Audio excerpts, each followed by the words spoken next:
ഇന്ന് അങ്ങോട്ടേക്ക് എത്തിയേക്കും മന്ത്രി വീണ ജോർജ് എന്നാണ് നമുക്ക് മനസ്സിലാക്കാൻ കഴിയുന്നത്. ഒപ്പം ഈ കുടുംബത്തിന് നൽകുന്ന ധനസഹായം സംബന്ധിച്ച റിപ്പോർട്ടും ജില്ലാ കളക്ടർ ഇന്ന് കൈമാറുമെന്നാണ് സൂചന.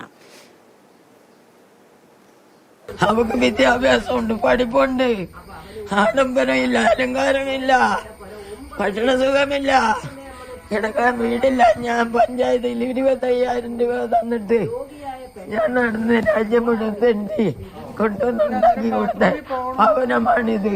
എന്റെ മോനും മകള് നിങ്ങള് ലോകം മുഴുവനുള്ളത് ഞങ്ങൾക്ക് തന്നാലും എന്റെ വളരെ നല്ല മകളോളം പറ്റൂല. പൊന്നും മക്കളെ എന്ത് ചെയ്യാനാ? ഞങ്ങൾക്ക് വീടും കൊട്ടാരും ഒന്നും വേണ്ട. ഞങ്ങൾക്ക് നടക്കേണ്ടത് എന്റെ ഈ 2 കുഞ്ഞുങ്ങള്, ഒന്നിന്റെ രോഗവും ഭേദാകണം, 2 കുഞ്ഞുങ്ങൾക്ക് 10 പൈസയ്ക്ക് വഴി കിട്ടണം.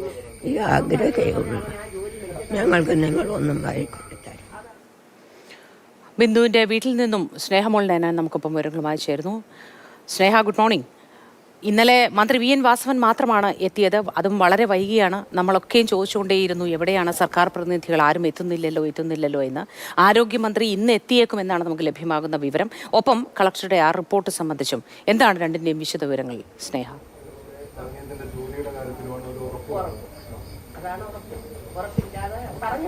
Good morning Moti. ഇന്നലെ ബിന്ദുവിന്റെ സംസ്കാര ചടങ്ങുകൾക്ക് ശേഷം മന്ത്രി വി എൻ വാസവൻ ഇവിടെ ബിന്ദുവിന്റെ വീട്ടിലെത്തി കുടുംബത്തെ കണ്ടിരുന്നു, കുടുംബത്തെ ആശ്വസിപ്പിക്കുകയും ചെയ്തിരുന്നു. കുടുംബത്തോട് ഒപ്പം ഉണ്ട് എന്ന് പറഞ്ഞിരുന്നു.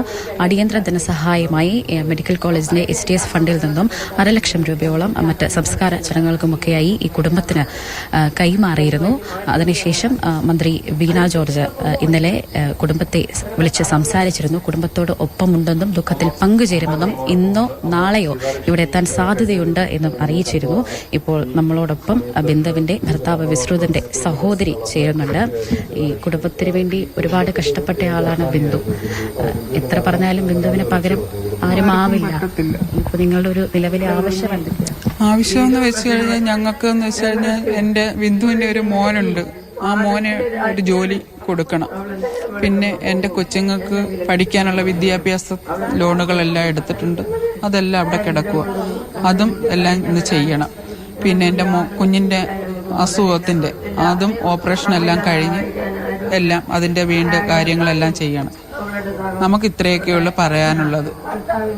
അത് സർക്കാർ അത് അപ്പോഴും പറഞ്ഞ് അത് നിർത്തി പിന്നെ നോക്കാനും കാണാനും ഒന്നും ചെയ്യാതെ ഇത് അവർക്ക് എന്തെങ്കിലും ഒരു കാര്യമായിട്ട് ചെയ്ത് അത് കൊടുക്കണം. ഇത്രയേ ഉള്ളൂ നമുക്കത് പറയാനുള്ളത്. ഈ കുടുംബത്തിന്റെ ഒരു അടിയന്തരമായ പ്രാഥമികമായ ഒരു കാര്യം എന്ന് പറയുന്നത് ഈ മകൾ നവമിയുടെ ചികിത്സയാണ് ഏറ്റവും പ്രധാനമായുമുള്ളത്. ഇന്നലെ മന്ത്രി എത്തി ഈ നവമിയുടെ ചികിത്സയ്ക്ക് വേണ്ടിയിട്ടുള്ള എല്ലാ സഹായങ്ങളും ചെയ്തു നൽകുമെന്ന് പറഞ്ഞു. അതോടൊപ്പം തന്നെ മകന് താൽക്കാലിക അടിസ്ഥാനത്തിലൊരു ജോലി ശരിയാക്കുമെന്നും പറഞ്ഞു. അതോടൊപ്പം തന്നെ മറ്റ് ധനസഹായങ്ങളൊക്കെ കളക്ടറുടെ റിപ്പോർട്ട് പ്രകാരം 11-ാം തീയതി ക്യാബിനറ്റ് ചേരും. അതിനുശേഷം ഈ കുടുംബത്തിന് വേണ്ട ആവശ്യമായ ധനസഹായം നൽകുമെന്നും മന്ത്രി വാഗ്ദാനം ചെയ്തിട്ടുണ്ട്. ഇപ്പോൾ ബിന്ദുവിന്റെ അമ്മയാണ് നമുക്കിപ്പോൾ ഉള്ളത്. അവർക്ക് പറയാനുള്ളതും കൂടി നമുക്ക് കേൾക്കേണ്ടത്. ഞങ്ങളെ സാധിച്ചു തരും, നിങ്ങൾ അതുകൊണ്ട് ഒന്നും വിഷമിക്കേണ്ടെന്ന് പറഞ്ഞിട്ട് പോയിരിക്കുകയാണ്. അതിൽ ഞങ്ങൾക്ക് വിശ്വാസമുണ്ട്. സർക്കാരിനെ ഞങ്ങൾക്ക് വിശ്വാസമുണ്ട്.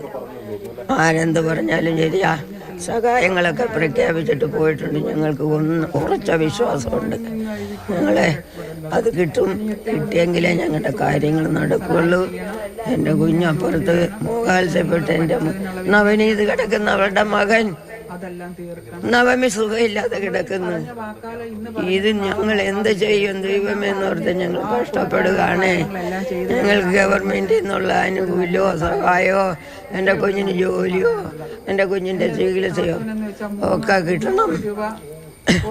ദൈവമേ, എനിക്കൊന്നും പറയാൻ വയ്യ. എനിക്ക് പറയാൻ എല്ലാ കുടുംബത്തിന്റെ ദുഃഖം നമുക്ക് മനസ്സിലാവും. തീർച്ചയായിട്ടും സ്നേഹ, നമുക്ക് ഈ സങ്കടം എത്രത്തോളം എന്ന് ഉൾക്കൊള്ളാൻ കഴിയുന്നുണ്ട്. നിരാലംബരായിപ്പോയൊരു കുടുംബമാണ്. പ്രായം ചെന്ന അമ്മ സ്വന്തം മകളുടെ മരണം കണ്ടു നിൽക്കേണ്ടി വരിക എന്ന് പറയുന്നത്, അല്ലെങ്കിൽ അതിലൂടെ കടന്നുപോകേണ്ടി വരിക എന്ന് പറയുന്നത്, അത് ഒരിക്കലും നിസ്സാരമായൊരു കാര്യമേ അല്ല. ഭർത്താവ് വിശ്രുതനും പറയാനുണ്ട് ചിലത്. ആ പ്രതികരണം കൂടി. ഞങ്ങളുടെ മുന്നോട്ടുള്ള യാത്രയ്ക്ക് സർക്കാരിൽ നിന്ന് നല്ല പ്രതീക്ഷയാണ് അവർ തന്നിരിക്കുന്നത്. ഇപ്പം മിനിസ്റ്റർ ആയാലും പറഞ്ഞത് അങ്ങനെ, വാസവൻ സാറ് വന്ന് പറഞ്ഞ് ബാക്കിയുള്ള കാര്യങ്ങളൊക്കെ നമുക്ക് ചെയ്യാം, നിങ്ങൾ ഒന്നിനും പേടിക്കേണ്ട, ഞങ്ങൾ കൂടെയുണ്ടെന്നാണ് പറയുന്നത്.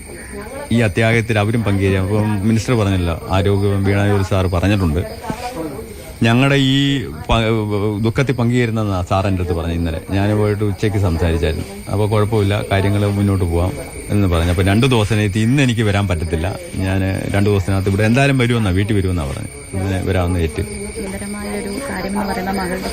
ചികിത്സ അടിയന്തരമായിട്ട് നമുക്കതാ ആദ്യത്തെ കാര്യം, അത് ഇൻഫെക്ഷൻ ആയിരിക്കുക ഈ ഭാഗം എന്ന് വെച്ചാൽ പഴുപ്പം കണ്ട് കയറി ഇരിക്കുക. അങ്ങനെ നമ്മൾ മരുന്നൊക്കെ കഴിച്ചുകൊണ്ടിരിക്കുമ്പോഴാണ് അത്യാവശ്യം സംഗീതം.